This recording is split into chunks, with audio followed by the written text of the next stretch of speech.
Sejam bem-vindos ao primeiro Jornal Jurídico.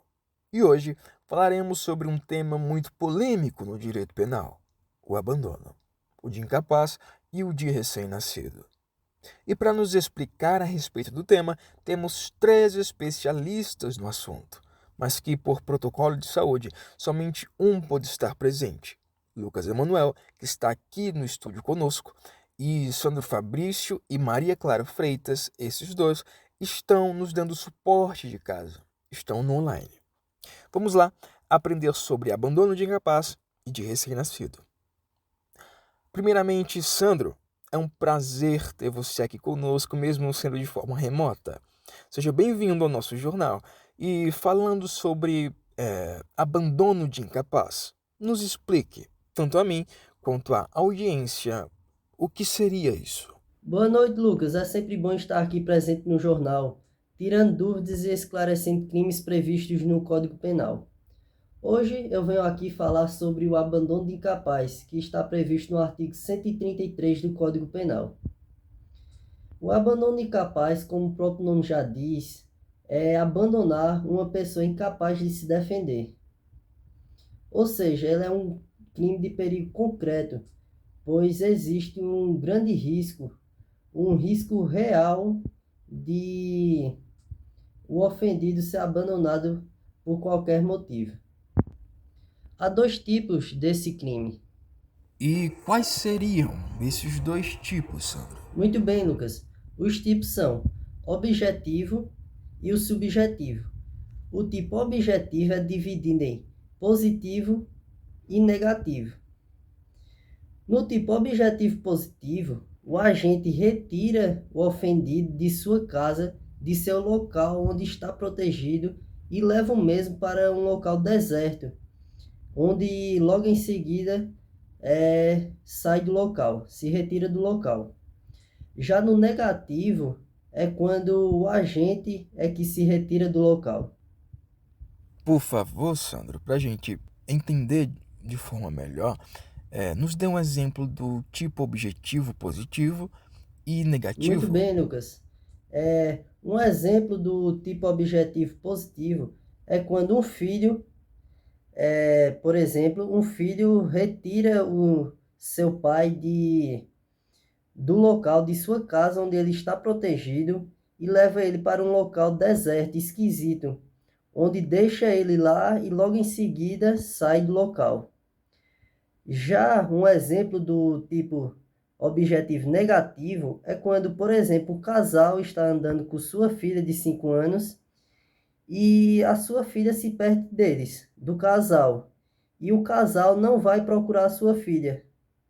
Esse é o exemplo do tipo objetivo negativo. Que ótima explicação, Sandro. Está esclarecendo muito para a gente sobre esse assunto. Pelo que eu sei, tem os sujeitos do crime, não é isso? Você poderia dizer quais são eles? Sim, bem lembrado, Lucas. Aos sujeitos do crime. Os sujeitos são ativo e o passivo. O sujeito ativo é cometido somente pelaquela pessoa que cuida, guarda. Ou seja, ele é um crime próprio, que só pode ser cometido pelaquela determinada pessoa. Já no sujeito passivo, ele pode ser cometido por qualquer pessoa, desde que esteja sob cuidado.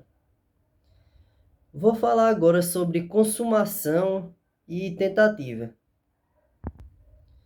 A consumação se dá pelo abandono da pessoa.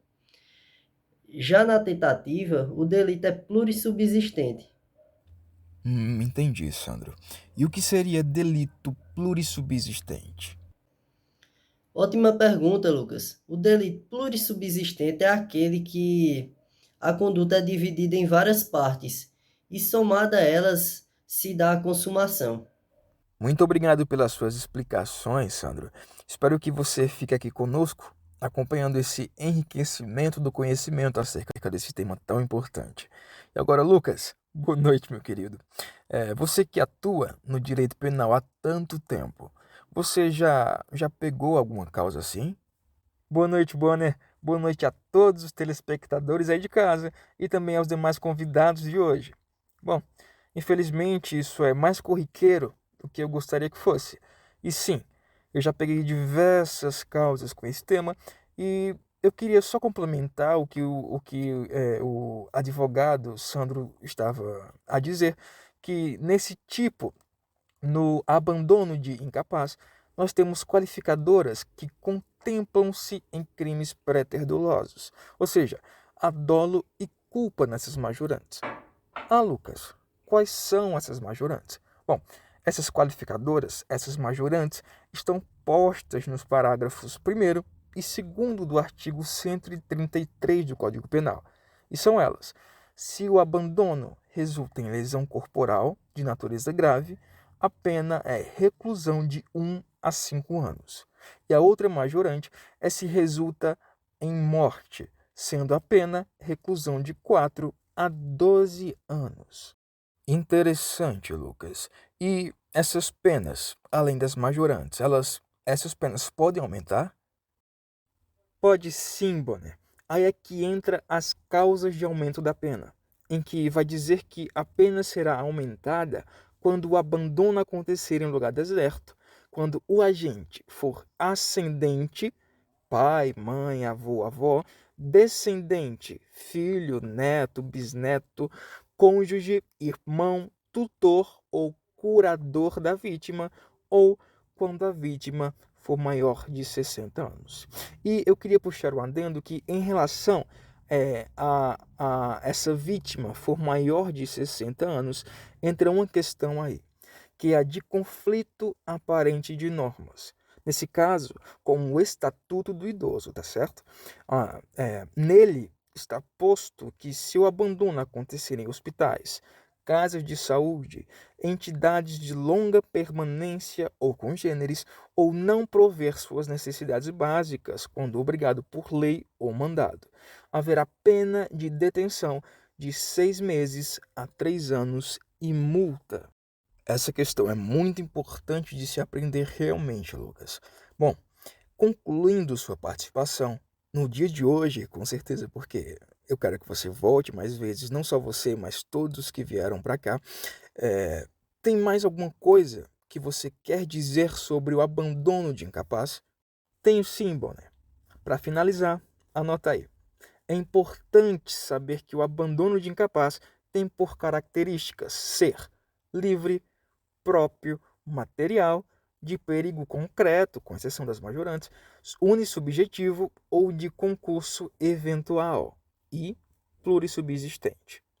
E, pelo delito ser de ação pública, fica exclusivo ao Ministério Público incidir os princípios da obrigatoriedade, indisponibilidade, oficialidade, intranscendência e indivisibilidade da ação penal. Muito obrigado pela sua participação, Lucas. Sandro, muito obrigado pela sua participação também, meu querido. Eu espero que vocês dois possam voltar mais vezes para cá, porque vocês demonstram ter um conhecimento muito grande acerca do tema e também ajuda o nosso telespectador aí de casa a ficar mais informado a respeito do direito. Estamos encerrando esse primeiro bloco do abandono de incapaz e no próximo bloco teremos abandono de recém-nascido. Não saia daí. Canal Livre. Bonito amor, sério, fogo do amor, sério.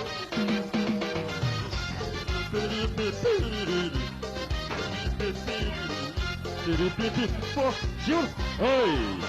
Olha, esse é o novo CD do município, que já está vendo na Bemol, na Disco Laser, em todo canto, gente.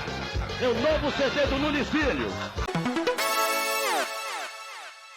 Voltamos dos comerciais e agora falaremos sobre abandono de recém-nascido com a nossa especialista, com a nossa advogada Maria Clara Freitas. Uma boa noite, Maria. Nos explique mais sobre esse assunto. Boa noite, Lucas, boa noite a todos os telespectadores. Eu sou Maria Clara e eu vou falar um pouco aqui sobre o artigo 134 do Código Penal. O artigo 134 do Código Penal especificamente fala o seguinte: expor ou abandonar recém-nascido para ocultar desonra própria, a pena é de detenção de 6 meses a 2 anos. Parágrafo 1. Se com o fato resultar lesão corporal de natureza grave, a detenção é de 1 ano a 3 anos. Parágrafo 2. Se resultar em morte, a detenção é de 2 anos a 6 anos. Então, o artigo ele se dirige à vida, à integridade corporal e à saúde do neonato, do recém-nascido. No sentido desse artigo, abandonar quer dizer deixar a própria sorte, ou seja, não auxiliar e nem dar nenhum tipo de assistência. Por a concepção desse recém-nascido ter sido de uma forma desonrosa, o delito é de menor gravidade. E a punição, em comparado com o artigo 133, que seria abandono de ninguém incapaz, é mais benigna. Nesse tipo de crime, existem 2 tipos de sujeitos. O sujeito ativo, que seria geralmente a mãe, só que também pode sim ser o pai. E o sujeito passivo, que seria o recém-nascido. A consumação seria em um lugar alheio e muito exposto ao perigo. A tentativa seria como se alguém estivesse tentando e não conseguisse porque alguém impediu. A classificação desse crime é a seguinte: é de forma livre, podendo ser executado de qualquer forma, é um crime próprio, ou seja, tem determinadas pessoas específicas para esse crime, e ele também seria de mera conduta. A pena é geralmente de detenção, claro, como já falei, como tem no artigo, tem seus casos de agravantes, como seria o da lesão corporal e a de morte do recém-nascido. E a ação penal ela é incondicionada. Bom, Clara, olhando as anotações que eu tenho aqui, eu fiquei em dúvida e o que seria uma concepção desonrosa? Então, a concepção desonrosa seria no caso de adultério ou então de falta de dever e de castidade. Muito interessante. Eu gostaria de saber se existe modalidade culposa nesse tipo de crime, Maria. Então, não existe essa modalidade culposa nesse crime, porque quando ele é cometido, os genitores eles já têm a intenção, já tem o dolo, que seria a vontade de cometer esse crime. Até quando é considerado neonato? Então, seria desde o rompimento da placenta até os 3 meses de vida. E, Clara, como funciona a tentativa neste tipo de crime? A tentativa seria, por exemplo, a mãe tenta abandonar, só que o pai impede. Ou então o contrário, né? Só que é muito em casos excepcionais em que o pai é que vem a cometer o crime. Muito obrigado, Maria Clara Freitas, pela sua participação, ao lado de Lucas Emanuel e Sandro Fabrício, que também tiveram suas participações muito produtivas aqui nesse jornal, que alavancaram o conhecimento da população acerca desses temas. Bom, gente, o Jornal Jurídico vai ficando por aqui. Eu sou Lucas Bonner, mas no próximo jornal nós falaremos de uma coisa mais leve, tá certo? Não falaremos do absurdo, que é o aumento dos preços das coisas essenciais. Falaremos somente sobre vazamento de dados. É crime ou podemos usar para provar que minha esposa me traiu ou barrar a eleição de um forte candidato à presidência?